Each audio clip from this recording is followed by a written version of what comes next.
Hey, thanks for clicking on the video. If you get anything out of it, please share it, like it, comment, whatever. And check me out on Twitter and Instagram and Facebook. Let's get into it. Hey, so DSR Farms sent me this big old chicken here. And it's still hot outside, so I'm doing a little twist on a roast chicken. People ask me all the time, they're like, doesn't your beard make you hot in the summer? And I'm like, no, my beard makes me hot year-round. So anyway, we're doing this roast chicken. And we got a brine going on here.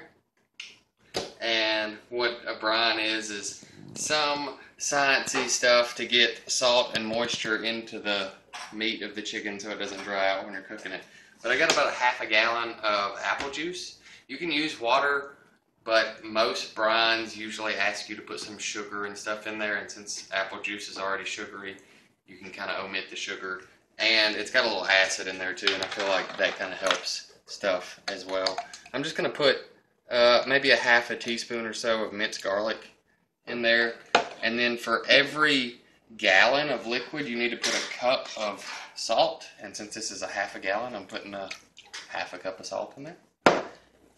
Because, you know, math and stuff. And I'm going to stir this up. This was room temperature, so it should mix in pretty well. If you've got it in the refrigerator, your apple juice or your water comes out cold, you may need to heat it up to get all the salt to dissolve, but you just want all that salt to dissolve into the liquid, and then we'll get the chicken in just a second.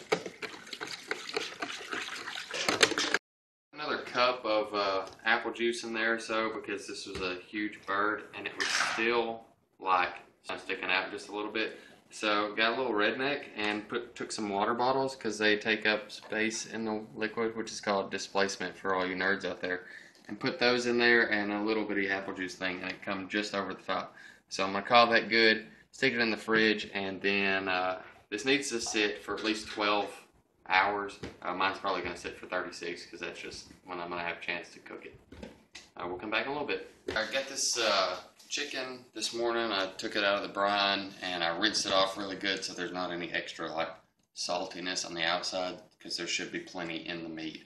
So rinsed it off for just a couple of minutes and then patted it dry with paper towels. And then I ran my hands up between the skin and the meat all the way around, and then came in on the bottom side and did the thighs and legs too. And what I've got here is a half a stick of softened butter. A refrigerator, pretty good tip if you don't have softened butter like room temperature, and put it in the microwave for like 10 seconds and it's soft. I mean, a whole stick will be soft in 10 seconds. So I did that and probably put as much lemon pepper seasoning in as I had butter. If you don't like lemon pepper seasoning, don't do that. I don't know what's wrong with you, but you know, if you don't like it, don't put it in there. You could do sage or thyme or whatever, but I'm doing lemon pepper, so that's what I'm doing. And you can make your own, but why reinvent the wheel, you know what I'm saying?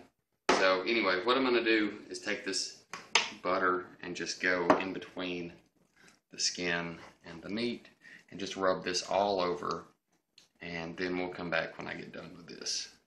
With chicken, if you cook a whole chicken, the breast gets done before the thighs because there's this open area, so you've got warm air in there and the breast is getting cooked from top and bottom. So if you'll fill this cavity as best you can, it'll take up some of that space. So you don't even have to eat the vegetables afterwards, but you know, just fill up as much of that space as you can, and then that way it cooks a little more evenly. And then I've got a little trick here. I've got some potatoes that I wrapped up, and I'm going to put a liner over these, and I'm going to cook these at the same time that I cook the chicken. Potatoes take about 4 hours on high in a crock pot, and that's going to be really close to when the chicken is going to be done too. We're looking for an internal temperature of somewhere around 170 degrees, and get this thing laid in there and plugged in and get it going. Okay, so it's been on high for about 4.5 hours, and it got up to 171 or so on the breast, so it should be good. If you're looking at this, you're probably thinking, man, it doesn't look like roast chicken because the skin is not crispy. Well, I have like an $8 solution for you, and it comes from Harbor Freight. So I've never done this, but I've seen it done, so I feel like it's going to work because that's what YouTube does. But I'm just going to kick this on high and crisp the skin up. You could do this in the oven, but I don't feel like turning my oven on and heating the house up because it's 100 degrees outside. So we're just going to crisp it up with this thing and come back in a little bit. Okay, that took probably 10 minutes or so with that heat gun. I just went around. It's got a lot of control because like once you see it start turning, you can just hang out till you get the color that you want. But got some good crispy skin going on there. And there's a lot of broth left over from this. As a matter of fact, there was almost 2 cups. I just poured this in poured it in a measuring cup. And there was maybe a 1/4 inch of fat on top of it. I took the top and bottom of a hamburger bun and just stuck it down in there because the fat's on top, and the bun soaked all that up pretty much. There may be just a little bit more. And what I was originally planning on doing was making like some chicken noodle soup with this, but I thought since I've got potatoes underneath that, I'll just mash them up and then make some gravy. So we're going to come over here, and I've got a stick of butter almost melted, and we're going to make a roux, which is 1 part butter or grease if you're making like sausage gravy, and 1 part flour, and a stick of butter is a 1/2 cup. So I'm just going to put a 1/2 cup of flour in on this, and then cook that until all the flour kind of gets absorbed. And then I'll put in a cup of this chicken broth, and we'll have some brown gravy to go with our potatoes.